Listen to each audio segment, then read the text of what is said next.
നമ്മുടെ ഭൂമി എല്ലാ നിമിഷവും അതിൻ്റെ അക്ഷത്തെ ചുറ്റിക്കറങ്ങുന്നു. പക്ഷേ ഒരു ദിവസം ഈ ചക്രണം നിർത്തിയാൽ എന്ത് സംഭവിക്കും?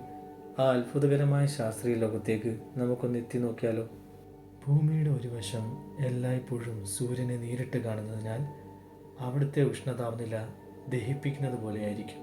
എന്നാൽ മറുവശത്ത് ശാശ്വതമായി ഇരുണ്ടിരിക്കും. എന്ന് വെച്ചാൽ തണുത്തതും മരവിച്ചതുമായിരിക്കും.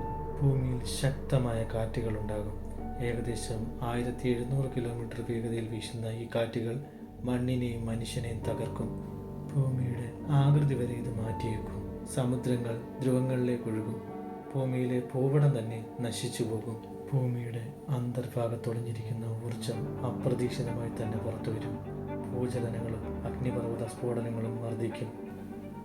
ചന്ദ്രനും ഭൂമിയുമായുള്ള ബന്ധം തകർന്ന് അതിശക്തമായ തിരമാലകൾ കടലിൽ നിന്നും ഉണ്ടാകാം. ഭൂമിയിലെ എല്ലാ ജീവജാലങ്ങളെയും ഇത് അപകടത്തിലാക്കും. പകലും രാത്രിയും ഇല്ലാതാവുമ്പോൾ സസ്യങ്ങളും മൃഗങ്ങളും എന്തിന് ദീർഘകാലമായി ജീവൻ തന്നെ ഭൂമിയിൽ നിന്ന് അപ്രത്യക്ഷമാകും. എന്നാൽ നമുക്ക് ഭാഗ്യമുണ്ട്. ഭൂമി അക്ഷത്തെ ചുറ്റിക്കറങ്ങുന്നത് തുടരുന്നു. ഇത് നിലച്ചാലുണ്ടാവുന്ന ദുരന്തങ്ങൾ നമ്മൾ കണ്ടു.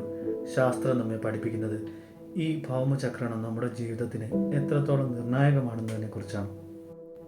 നിങ്ങൾക്ക് ഈ വീഡിയോ ഇഷ്ടമായെങ്കിൽ ലൈക്ക് ചെയ്യുക, ഷെയർ ചെയ്യുക, ചാനൽ സബ്സ്ക്രൈബ് ചെയ്യുക.